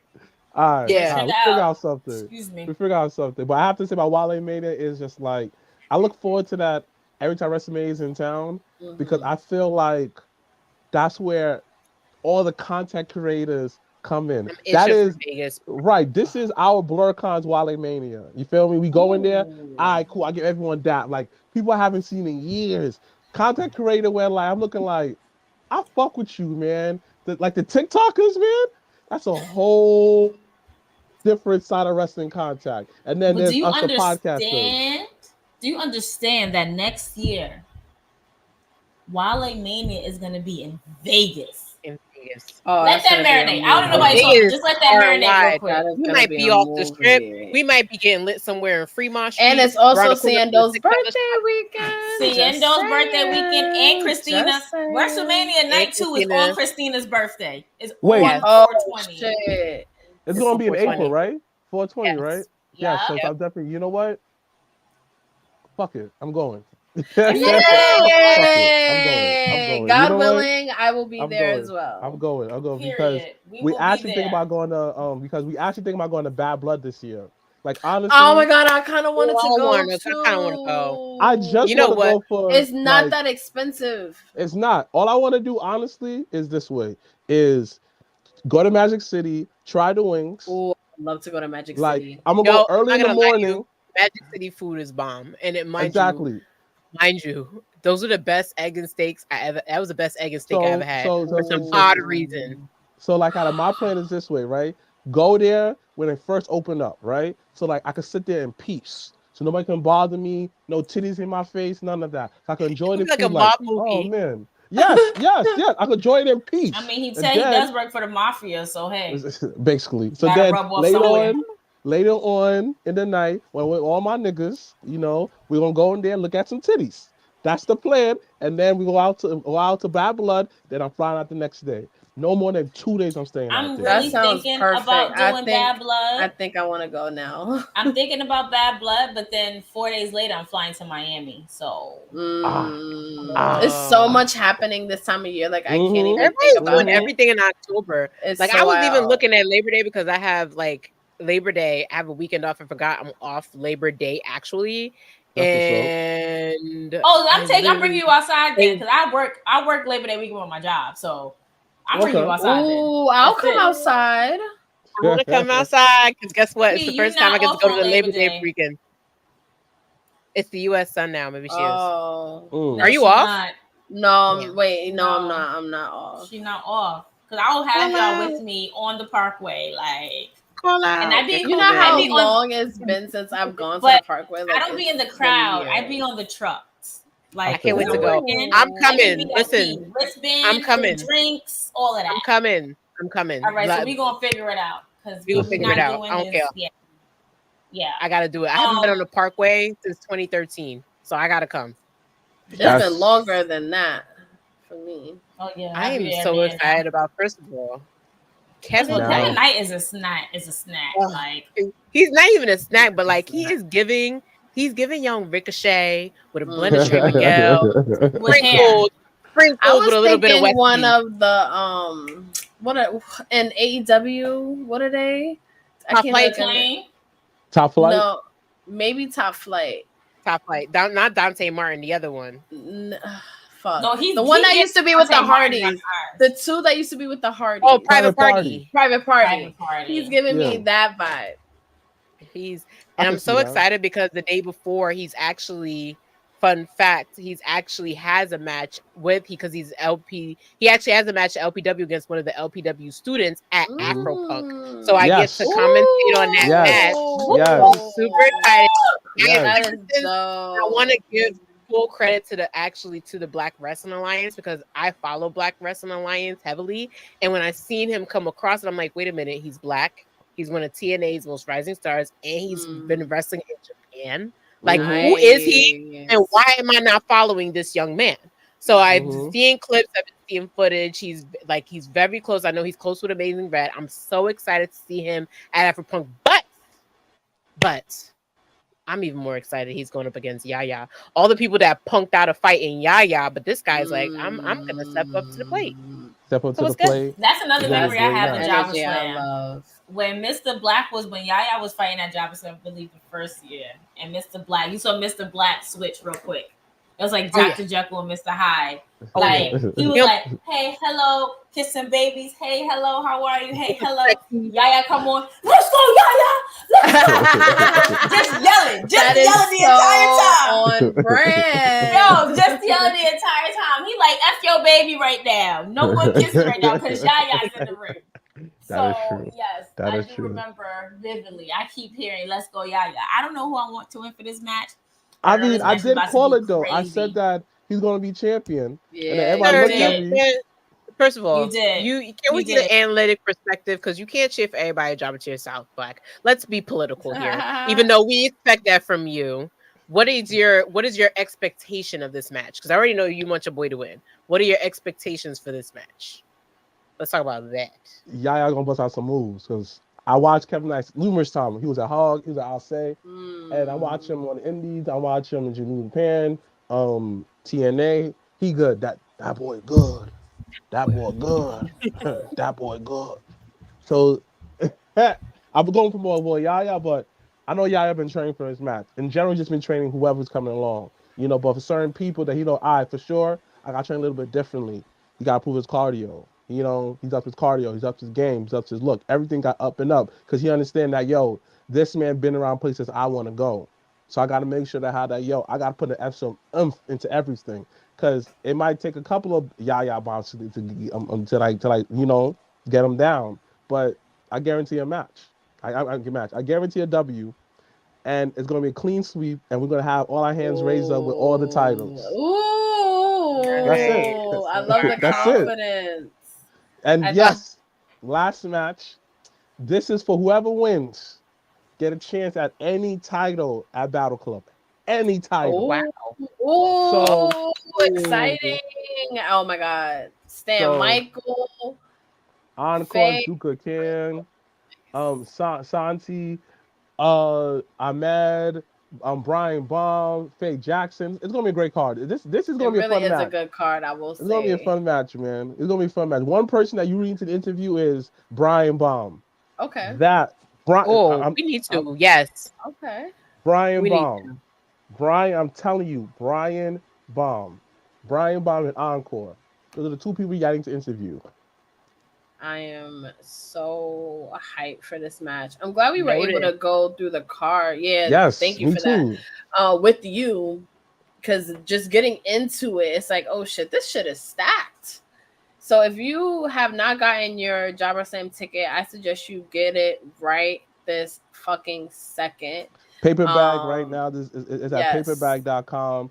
Doors open at 5 p.m. It's going to be great. Bring the kids. Tickets are very affordable. Bring the kids. Bring the wife. There's no excuse. There's no school. We're going to be indoors. The AC is going to be booming. There's a lot of food areas around. It's great for the kids, man. Like, bring them out. Bring them out. Bring them out. I'm telling you, it's a great atmosphere. The same exact money they spent all these $100 in WWE, AEW. You could take the kids, buy T-shirts, and still have money for Chinese food after. Come on. Come on. And this is a good Chinese food restaurant right on the corner of DeKalb and Truth. So yes. I feel like people was getting Chinese food at the first. No, listen, the bodega sandwich we had was actually pretty. No, Fire. the Empanada Mama was good. And we can't eat cold cuts right now. So listeria outbreak or something like that. So cold cuts is out. So Chinese food it is. Listeria over fried cat. I was just getting my French fries and chicken wings. Thank you very much. Thank you very much. Keep it real hood. Chicken wing go wrong with that. Chicken wing and French fry. All right, listen, keep fried it just hard. like that. Fried hard. Word. No. So look, you eat crazy for saying that. Somebody looked at me crazy for saying that. You know that, right? And I was just like, yeah, I need to go back to the other side because being back in Jersey is no fun. I said fried it's hard. more like a New York thing too. It's New York New York thing. Because when I go to Delaware, I'm like, yo, can you chop the chicken wings? We don't do that here. My girlfriend lives out there. That's why. Yeah. So like, I'm like, yo, can you chop it up for me, bro? We don't do that here. All right, cool. Excuse me? Not just can't chop up chicken wings. Like that feels like a very normal thing to do. Get the big knife and eat. I never understood that why it was such an issue. Give it an American Psycho and give me my wings the way I want. Yo, thank you. It was such an issue. I was like, yo, I can't do this. I was like, all right, man. Hot sauce. I want to see little color. Put some hot sauce on there. And some mumbo sauce. You gotta throw some mumbo sauce on there. Okay? Yo, that mumbo sauce is good. I had that a couple of times. Eat Chinese now when we get to Brooklyn because Lord, I have not had New York Chinese food in forever. Not since I was in. Yeah, I think one late night we ordered it and it was bomb because it was like down the block from her house. That's good Chinese food. That is good Chinese food. But in New Jersey, Chinese food don't be busting like that. Don't be busting like New York Chinese. Yeah, that's why I'm so scared to move out of New York because if I want, and it really is New York City too. Because even when I lived in Syracuse, it was disgusting. I was just like, ew, what is this? I heard. But yeah, make sure y'all get y'all tickets because y'all can eat good in the neighborhood. You're gonna drink good. There's gonna be vendors, so you can buy some merch, and you're gonna see people that oh my god, I cannot wait to see Faith. I can't wait to see so many people. Wait. What? But he is correct. He is correct. You're absolutely right. I got the paper, so just do what you gotta do. The paper and the styrofoam is there for a reason. I don't want to see no color. I don't want to know the French fry color. All I want to know is that my hands are going to be instantly red when I pick up my fry. That's how I want my food, and they don't do that here. Your French fries look like Ric Flair bleeding. Yes, you gotta be able to do that. Yes, he's right. Yes. He absolutely correct.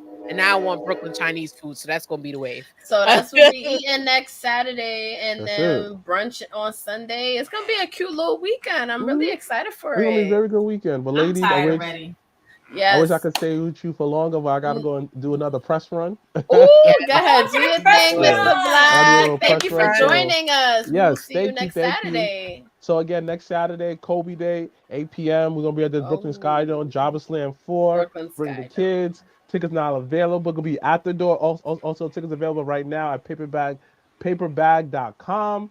It's gonna be great. Holla at me at _Mr. Blacc on everything, and holla at us as a team, Jobber Tears Network on YouTube, whatever you can find podcasts. Follow us on Instagram, TikTok, Facebook, whatever. We here. And ladies, thank you for being Black and beautiful. I'm proud of y'all. This is something I always look forward to. Can't wait for next Saturday. It's gonna be fun. Great family atmosphere. I love all of y'all, man. And like, Black men ain't nothing without our Black women. So thank you. Appreciate you, brother. We appreciate you. I see you guys later. Thank you so much. Bye. Later. That was nice. That was nice. So can we touch on with him? Can we touch on what our girl up here? First of all, hold on. There we go. What our girl right here got going on the day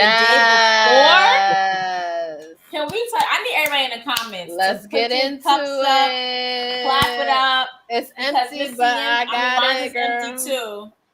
But Miss Seindole B just landed the commentary spot at Afropunk's Blacktopia next Friday. Comment on their wrestling match alongside Sir Wilkins. I love you gotta get into that. I'm not the one to really attend an Afro Punk because of scheduling, but I'm clearing my schedule for this one. I gotta go out and support the bonnet to my scarf. Like, it's no way that I'm not. How are you feeling about this, girl? Like, this is huge, and we're so proud of you, sis.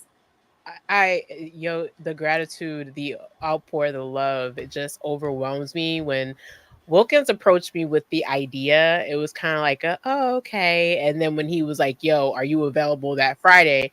And I'm like, yeah. And he's like, okay, so I'm going to send your picture with the flyer. And I'm like, oh, this is happening.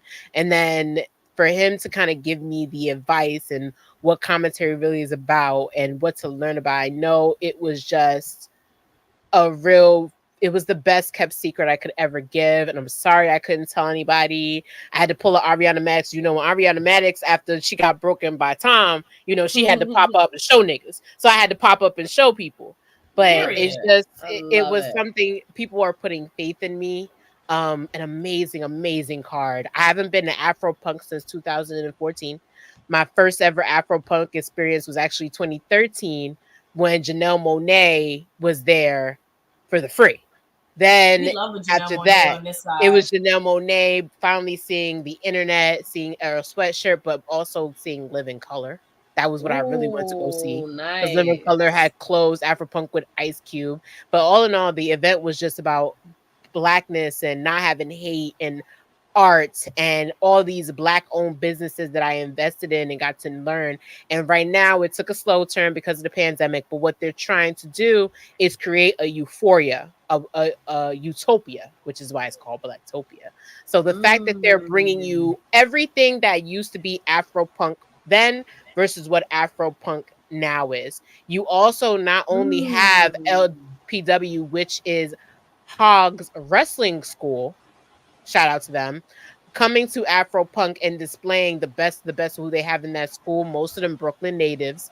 I'm so excited that they're bringing back Battle of the Bands. You have day one, you have Erykah Badu closing out an amazing set that same day that I'm going to be there Friday night. The next day you have one of the best house DJs, Afrobeat DJs, Mr. DJ MoMA, setting it off in the park at the band shell. I love going to the band shell. Krista knows, as the Lena Horne band shell is an icon in Brooklyn, sits right in the middle of Prospect. Biggest space. All the free concerts be at. All the free concerts. First Jobbers Tears that we were at, we actually missed it. Ariana Lennox was there for free, and we went to Jobbers. This year, they're bringing this amazing card. You have Brooklyn versus Brooklyn. I'm so excited to see that JTG is coming back. I'm about to say, I just love that JTG is there. Like, that's going super up cool. He's going up against Oni King, and who Oni King is, he has coined the term Black style, which is a turn off the strong style wrestling. So I'm so excited. They're going to be going up against each other for the LPW World title. That's your main event. And every match is named off of the principles of Afropunk. You have innovation in that match. You have discovery, which is the future showcase, which is what the Nightwalker, Mr. Jody Aura, who is the top prospect at LBW, going up against Mr. Kevin Knight. That's going to be your discovery match. You have empowerment. Our girl Kiki Van Gogh. Oh, y'all going to love her. If you like women's wrestling, another technical girl. She's new. She's also a fresh face. She's going up against their LPW women's champion, Diamond Vergrau. Sorry if I'm saying her name wrong. That is your empowerment match. And you all know we love some women empowerment, honey. Yeah. So then you also have the prospects 4-way match. You have Raymond Bright, Raheem Royal, Vic Vendetta, and KB Prime. Guys, this card does not disappoint. Afropunk is a 2-day event. They're doing it big. You still have all the night stuff going on in Brooklyn. It's gonna take over the whole weekend. But if you need something to do before Jobber Tears, if you feel like seeing some wrestling, even supporting the return of Afropunk to its original roots, I'm telling you guys, I love that. To the band shell, come to the park, and it's the whole park. But Erykah Badu is closing that night. To have Erykah Badu, my Pisces Baduism my at Pisces the end of the night, Pisces you can't go wrong. You cannot go wrong. I'm telling you, I wanted to give the biggest thanks to Sir Wilkins for even thinking of me, for saying you got this, you're perfect for this. I want to give the opportunity and also thank Hog LPW, their school for wrestling. I want to thank them, Legacy Pro Wrestling. I want to thank you guys for even giving me this opportunity. And I will not let you down. I will be out there with my African pants, giving you great play-by-play, and I'm so excited. Again, JobberSlam putting people on and putting people in the right spaces and places at the right time. Yes, you can't go wrong. But I do want to say something. It's been documented that Alpha has not passed away, and the rumor is just a rumor. His daughter confirmed. He's like, don't believe everything that you hear blame unless Dave. It comes from the family. Yes, and Dave Meltzer is the one that originally tweeted it, so should have known. No, he didn't tweet that he passed. He tweeted that he said so. Pass. He said no. Dave Meltzer originally was the one that broke the news that he passed, and then he later apologized after the family came out and said, "Don't believe everything that you read." That's why I'm gonna do dirt. What's wrong with this man? It gotta be drugs. Anyway. Listen, he's too old. And newspapers stacking up. He can't see daylight. All them newspapers in his house. That's why. Anyway, he don't know how to rate women's matches, and he not don't know even how to a little bit. Matches. So what do you expect? But yes, back to real business. But yes, do slide through if you can. Yes. Tickets are on sale at afropunk.com, and they are still giving out press just in case. But it's for the culture. I love anything for the culture. I'm excited to be involved. And it's a busy weekend, guys. I don't know. JobberSlam weekend has always been busy. Last year was the year before it was That Girl Magic. This year, being like literally, I want to say 2 towns over, Krista, from JobberSlam. Little two sides over from Brooklyn, because this is Prospects, and we're gonna be Crown Heights. To Crown Heights. Crown Heights. Same place. It's gonna be busy. So I'm just gave you one thing to do. Slide through. And so, I love that for you, Seindole. I'm really excited. We're very happy for you, girl. We're so happy. Really cool. There's really no one better to call this match. I know, right? I'm so hyped. I'm gonna try. I'm gonna like call out sick or something. I can't go out. I'm sick. Because I really need to be you there. Because I need to definitely be there for that. And I love Afropunk going back to its roots. There's something really powerful about that. And I've always had reasons to go every year, but I'm like not a fest. I'm like, oh, Brooklyn out. But I might have to come through. It's literally was doing 2 nights. Nice. Oh, yeah. She's doing the 23rd and the 24th. I love that for us. She's the mistress of ceremonies, basically. But I'm telling you, part of it, if JobberSlam is early open up and we don't miss DJ Momo, I might have to slide back through and dance to that, because I love me some DJ Momo. I've loved him since I popped up accidentally at LeBain at the Standard, and he made that place blacker than black, because he's one of those DJs that play everything. He played pop, Afrobeat. He played Afrobeat you only hear in Nigeria. He's just that cool. We gonna have everybody on their feet.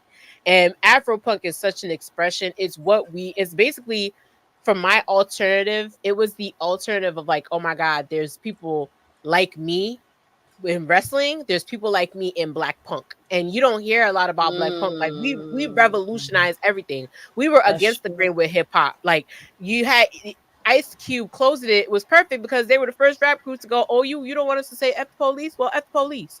You had Living Color, who's such a band that's inspired so many other rock bands closing. And now you have somebody like Erykah Badu, who is the mother of soul. The mother of soul. Closing out better than that. Something for the culture is going to be perfect. So this is perfect. JobberSlam for the wrestling culture is going to be perfect. It's just going to be a perfect weekend. So come to Brooklyn. Be a perfect weekend. Come to Brooklyn. Also, P, shout out to P. Sis would be covered. She'll be in her media bag this weekend. So y'all better make sure y'all stay in tune to her media bag. Y'all better make sure y'all stay in tune to when WWE meets pop culture. Stay into it, because P is covering Fanatics for the next 3 days. I am so excited. It's like gonna be like I was reading some of the athletes that are going to be there, and it's honestly like unreal that all of these people are going to be under the same roof. Like it is insanity. So you're going to be there tomorrow. Excited. Yeah, tomorrow, Saturday, and Sunday. I might pull up tomorrow. Ooh, and it's only like $50 a day, so it's honestly very affordable. Yes, but you should come Saturday or Sunday because that's when the Ringer are doing their live shows. We're gonna see about Saturday. So, sounds like a plan. Unfortunately, Saturday. I got everything and their mother happening for me on this side of life. And you 2 got parties and a hosting. I know. Wait, just on the Saturday? No, I have 2 parties on the Saturday and I'm hosting on Sunday. Oh yeah. And announcement: Sunday is officially my last day hosting showcases. Oh, I know. And I wish I could be there, but I'll be down the shore. Like nice. Okay. The end of an era. I wish I could be there. End of an era. I do have another one that I'm doing because they paid me before and they had to do renovations, so that one really doesn't count. But officially, August 18th, Sunday, is my last official day of hosting showcases. Oh, wow. If you see me pop out somewhere, it's because it's an appearance and it's not a hosting. Gotcha. But that's it. Closing the door. I love that. I feel like there's so much more that's about to fill that cup. Right. Like, I think it's going to be, like, wild. I'm really excited for that. Thank you. Mm-hmm. Well, this has been a fun stream. Shout out to Side Hustles though, because also you've been doing it. It's not easy being consistently booked hosting. So Ms. WBLS girl. Yes, kudos to you, girl. Thank you. It's good to have a side hustle, and you're good at it. But yeah, book my girl for appearances to turn your shit up. Period, because y'all know I'm turning stuff up. And speaking of hosting something, I think that we have a 6-year anniversary that was coming up. So I've heard. And I think this time, as much as we love everybody, this time P and I have decided to make this event very, very, very, very, intimate. Very exclusive and intimate. Yes. So stay tuned. Make sure y'all subscribe to everything because we are going to be making announcements very, very soon. But this time is going to be very, very, very, very, very intimate. And it's going to be a celebration, as always, to 6 years. Make sure y'all follow us on all social media platforms. Yes. Make sure y'all subscribe. Sound Off is definitely coming because I know y'all saw my little TikTok clip. And I really want to know what y'all think that me and Bailey was talking about. I want to know what people think that y'all was talking about. I really want y'all to really put it in the comments on TikTok. It's going up on our Instagram real soon. I want y'all to know, what do y'all think Bailey and I was talking about? And y'all just going to have to wait and see because Sound Off is coming. And I believe we're doing the schooling tomorrow. But if not, I'll be dropping my Sound Off tomorrow. So subscribe to our Patreon to find out because it's going to live exclusively there. On that note, it's your girl, Krista B. And Queen P.R. With the beautiful, lovely commentator now, Miss Seindole B. The bonnet added to the list of talent. Added to the list of talent. And we'll catch y'all on the flip side. Deuces. Have a good night.